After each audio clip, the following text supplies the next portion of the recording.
Hello বন্ধুরা, welcome to HM web money. তো আজকে এই ভিডিওতে আমি তোমাদের সাথে শেয়ার করব কিভাবে তোমরা 2025 সালে একটা নতুন পেটিএম অ্যাকাউন্ট ওপেন করবে এবং সেই অ্যাকাউন্টের মাধ্যমে কাউকে টাকা ট্রান্সফার করবে অথবা কারো কাছ থেকে টাকা রিসিভ কিভাবে করবে। তো চলো ভিডিওটা শুরু করা যাক। তো পেটিএমে নতুন অ্যাকাউন্ট খোলার জন্য সবার প্রথমে ভিডিও ডিসক্রিপশন বক্স থেকে পেটিএম অ্যাপের লিঙ্কে ক্লিক করে গুগল প্লে স্টোর থেকে পেটিএম অ্যাপ্লিকেশনটা ইনস্টল করে নাও। ইনস্টল করে ওপেনে ক্লিক করো।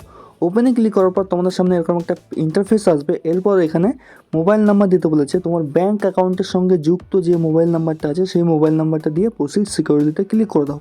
এরপর যা যা পারমিশন চেয়েছে সব অ্যালাউ করে দেবে। অ্যালাউ করে দেওয়ার পর তোমার মোবাইল নাম্বার একটা ওটিপি আসবে, ওটিপিটা বসিয়ে দেবে। তো ওটিপি যখন আসে তখন স্ক্রিন রেকর্ডে কিন্তু ব্ল্যাঙ্ক হয়ে যায়, কিছুই দেখা যাচ্ছে না, জাস্ট তোমরা ওটিপিটা এখানে বসিয়ে দেবে। তো ওটিপি বসানোর পর তোমাদের সামনে একটা পেটিএমের হোম ইন্টারফেস খুলে যাবে।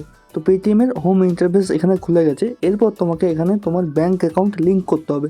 তো ব্যাঙ্ক অ্যাকাউন্ট লিঙ্ক করার জন্য সবার উপরে দেখো কোনায় প্রোফাইল আইকন আছে, প্রোফাইল আইকনে ক্লিক করে দেখো নিচের দিকে চলে আসবে। এরপর দেখো একটা অপশান আছে ইউপিআই অ্যান্ড পেমেন্ট সেটিংস, এই অপশানটা ক্লিক করবে। এখান থেকেই তোমার ব্যাঙ্ক অ্যাকাউন্ট অ্যাড করতে হবে।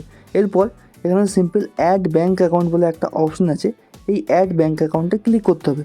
এখানে ক্লিক করার পর ইন্ডিয়ায় যতগুলো ব্যাঙ্ক অ্যাকাউন্ট আছে সবগুলো কিন্তু এইখানে তোমরা পেয়ে যাবে।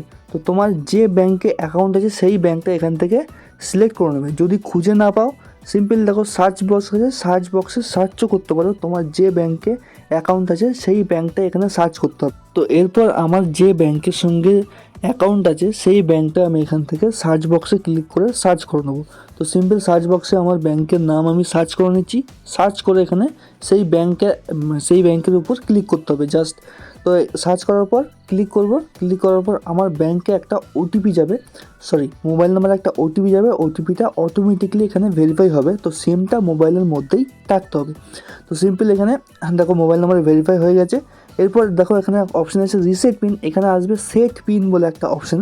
এরপর দুটো অপশান থাকে, এটিএম কার্ড দিয়ে তোমরা ইউপিআই অ্যাকাউন্ট সেট আপ করতে পারো অথবা নিচে দেখো অথেন্টিকেট ইউজিং আধার নাম্বার। যদি এটিএম কার্ড তোমার ব্যাঙ্কের অ্যাকাউন্টের সঙ্গে না থাকে তোমার, তাহলে তুমি আধার কার্ডের মাধ্যমেও এখানে ব্যাঙ্ক অ্যাকাউন্ট সেট আপ করতে পারবে। তো এখানে দেখো নিচে অথেন্টিকেট ইউজিং আধার আছে, এখানে ক্লিক করে আধার কার্ড দিয়ে সেট আপ করা যায়। তো আমি বলবো যাদের কাছে এটিএম কার্ড আছে তারা এটিএম কার্ড দিয়েই করবে।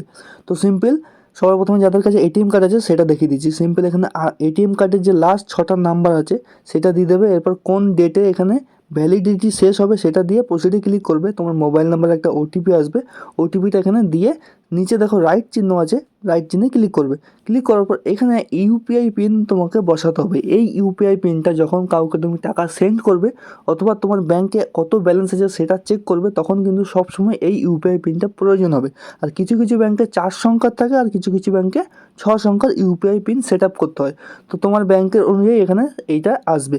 তো এখানে 4 সংখ্যা বললে 4 সংখ্যা অথবা 6 সংখ্যা বললে 6 সংখ্যা একবার বসিয়ে আবার রিএন্টার করবে। রিএন্টার করে আবার টিক চিহ্নে ক্লিক করবে। ক্লিক করলেই দেখো তোমার ব্যাঙ্ক অ্যাকাউন্টের সঙ্গে ইউপিআই নাম্বার কিন্তু সেট আপ হয়ে গেছে। আর কোন নাম্বারটা দিয়েছো সেটা মনে রাখবে। এরপর সিম্পল যাদের কাছে এটিএম কার্ড নেই তারা কী করবে, সিম্পল অথেন্টিকেট ইউজিং আধার নাম্বারে ক্লিক করবে, অ্যাকসেপ্ট অ্যান্ড প্রসিডে ক্লিক করবে।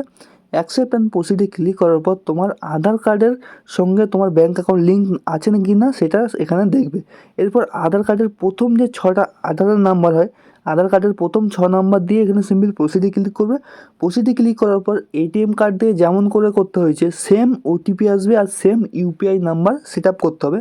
যখনই তুমি ইউপিআই নাম্বারটা সেট আপ করে দেবে, প্রসিড করে দেবে, তখনই সেমভাবে এটিএম কার্ডে যেমন করে ওটিপি আসবে আধার কার্ডের নাম্বার দেওয়ার পর সেম আধার কার্ডে ওরকমভাবে ওটিপি আসবে। এরপর দেখো তোমাদের ওটিপিটা সিলেক্ট করার পর ইউপিআই পিনটা সিলেক্ট করার পর তোমার অ্যাকাউন্ট কিন্তু কমপ্লিট হয়ে গেছে। এরপর সিম্পল স্ক্যান অ্যান্ড পেতে ক্লিক করে তুমি যে কোনো কিউআর কোডকে স্ক্যান করে পেমেন্ট করতে পারো অথবা এখানে কাউকে মোবাইল নাম্বারের থ্রু টাকা ট্রান্সফার করতে পারো অথবা তুমি এখানে তোমার যে কোনো ব্যাঙ্ক অ্যাকাউন্টে টাকাটা ট্রান্সফার করতে পারো। আর তাছাড়া এখানে রিসিভ মানিতে ক্লিক করে তোমার কিউআর কোডটা পেয়ে যাবে, সেই কিউআর কোডে তুমি অন্য কারোর থেকে টাকা রিসিভ করতে পারো অথবা তোমার যে মোবাইল নাম্বার যদি পেটিএম অ্যাকাউন্ট খুলেছো সেই অ্যাকাউন্টটা কাউকে যদি দিয়ে দাও সেই মোবাইল নাম্বারের থ্রু কেউ তোমাকে টাকা ট্রান্সফার করতে পারবে, একদম ইজি প্রসেস। তো এই ছিল আজকের ভিডিও ভালো লাগলে একটি অবশ্যই লাইক করবে আর চ্যানেলটা সাবস্ক্রাইব করে পাশে থাকবে। Thank you.